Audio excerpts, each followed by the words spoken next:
18 de janeiro, ano 2026. Este é o dia que a tradição, olha o que eu acabei de falar, presta atenção, hein? Tradição diz que é para a lembrança de uma passagem extremamente importante dos evangelhos, especificamente aquela narrativa que nós encontramos no Evangelho de Mateus, capítulo 16, que fala que Jesus e aquele grupo dos seus amigos mais próximos, dos seguidores de Jesus, tinha um grupo especial, né, de discípulos, que mais tarde ficaram conhecidos como apóstolos, e eles estão, o texto traz o detalhe, na região da cidade chamada Cesareia de Filipe. Havia duas Cesareias naquele tempo. Esta, que é a Cesareia de Filipe. Cesareia, evidentemente a cidade tem esse nome para homenagear o César de Roma, óbvio. Filipe, né, por causa de Herodes Filipe, um dos filhos daquele outro Herodes, Herodes o Grande, aquele que mandou matar os menininhos em Belém de Judá, né, porque queria eliminar aquele que seria o rei dos judeus. Tem a outra que é a Cesareia Marítima, que, como o próprio nome indica, ficava no litoral. A Cesareia de Filipe é no interior, né, da terra de Israel. Então, Jesus e os discípulos estão ali na região de Cesareia de Filipe, e aí Jesus pergunta: o que o pessoal está falando a meu respeito por aí afora? Quem que eles dizem que eu sou? E aí as respostas variam, né? Um deles vira e fala assim: estão dizendo que o senhor é o Elias. Outros estão dizendo que o senhor é Jeremias, que voltou dos mortos. O senhor é um dos antigos profetas que voltou. Tá certo, mas e vocês? O que vocês dizem que eu sou? Eu sou quem para vocês? Quem eu sou para vocês? Aí nessa hora, Simão, a quem Jesus deu o apelido de Pedro, que significa pedra, né? A ideia de solidez, firmeza, né? Rocha. E ele ficou mais conhecido pelo apelido que pelo nome, né? Simão Pedro, nessa hora, assume a frente, toma a palavra e fala assim: tu és o Messias, o Filho do Deus vivo. Nós conhecemos mais pela palavra grega Cristo do que pela hebraica Messias, mas as duas palavras têm o mesmíssimo significado. Tu és aquele que Deus prometeu que enviaria. Tu és aquele que esperávamos há tanto tempo. E aí nessa hora Jesus diz: bem-aventurado é você, bem-aventurado és tu, Simão, filho de Jonas. Só abrindo um parênteses aqui. Naquele tempo eles não usavam sobrenome, né? Esse é um costume que aparece depois. Então a pessoa é conhecida pelo o nome dela e o nome do seu pai, ou pela cidade de origem, ou pela sua profissão. Então, Simão, filho de Jonas. Fechado aqui o parêntese. Foi Deus que revelou isso para você. Foi Deus que te disse isso. A confissão de Pedro. Este é o título, digamos assim, pelo qual esta passagem do Evangelho de Mateus se tornou conhecida. Esta confissão que Jesus é o Messias, Jesus é o Cristo, é a base sobre a qual o edifício do cristianismo está edificado. Bom, nós todos sabemos que o cristianismo é dividido em três grandes blocos, famílias, grupos, digamos assim. Numericamente, o maior de todos é o catolicismo romano, mas nós temos também a ortodoxia oriental, que aqui no Brasil é pequena, em termos numéricos, e temos o protestantismo, que cronologicamente é o mais recente dos três.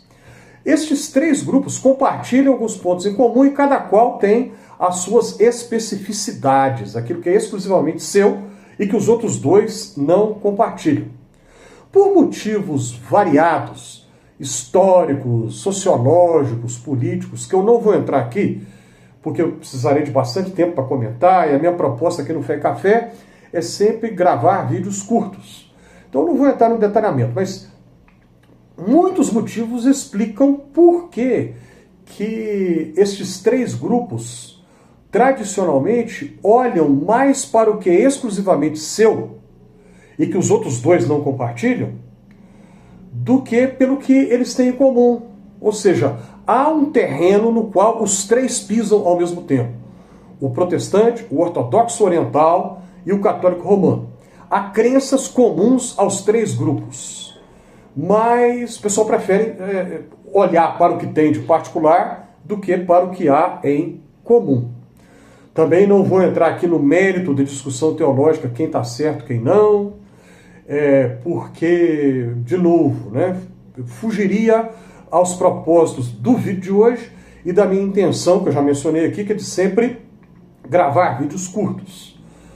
Então, é importante que haja o diálogo entre os três grupos e que possam levar em conta o que tem em comum e que possam pensar em partilhar esforços conjuntos. Eu sei que eu estou falando aqui algo que é muito difícil na prática e eu não sou inocente, ingênuo de pensar que vai acontecer, porque não é nem um pouco fácil você colocar esses cristãos desses três grupos trabalhando em prol de uma mesma causa, com base naquilo que tem em comum. O que é uma pena, porque era o que deveria acontecer. Mas os grupos preferem manter distância, preferem um criticar o outro, do que trabalhar em unidade em torno da mesma fé que compartilham. E a confissão de Pedro, tu, Jesus de Nazaré, tu és o Messias de Deus, tu és o Cristo de Deus, é comum aos três grupos. Então, alguns vão dizer, mas isso que você está propondo é errado. Tecnicamente, a palavra para isso é ecumênico, é ecumenismo. O movimento ecumênico quer diluir as diferenças e aceitar o que é errado. Não estou falando disso. Não é isso que eu estou defendendo aqui, de modo nenhum. Não existe nenhum esforço para que um grupo deixe de lado aquilo que é particularmente seu, para aceitar e fazer uma única super igreja no mundo. Não existe isso. Não é disso que eu estou falando, não estou a defender isso aqui agora de modo algum. Só estou falando deste sonho. O sonho talvez seja ingênuo, mas Jesus falou que todos sejam um para que o mundo creia. A oração de Jesus, registrada em João capítulo 17, um texto que é exclusivamente joanino, quer dizer, nós só encontramos no Evangelho de João. Jesus apresenta essa prece a Deus Pai, que os seguidores dele sejam um, para que o mundo creia. O que importa é que os seguidores de Jesus sigam firmes na fé em amor, porque Jesus disse, João capítulo 13, de novo uma passagem que só encontramos em João, que os seguidores dele vão ser conhecidos não por causa das suas querelas doutrinárias, não por causa das suas brigas por conta de temas teológicos, não por causa de batalhas apologéticas, batalhas de argumentos lógicos, não. Os seguidores dele não serão conhecidos por causa disso, mas pelo amor que têm uns aos outros. Nisso conhecerão todos que vocês são meus discípulos, se ou quando vocês tiverem amor uns aos outros. A marca do cristão é o amor que tem a Deus em primeiro lugar, o amor ao próximo, o amor a quem não faz parte da família da fé. É isto que marca quem segue a Jesus de verdade. Pense nisso. Bom, eu sempre peço e vou repetir aqui. Clica na mãozinha do joinha se o que eu falei aqui faz algum sentido para você. Ajuda a compartilhar esse vídeo se você acha que vai fazer bem para alguém. Inscreva-se aqui no Fé e Café, caso você já tenha feito a sua inscrição. Muito obrigado de coração.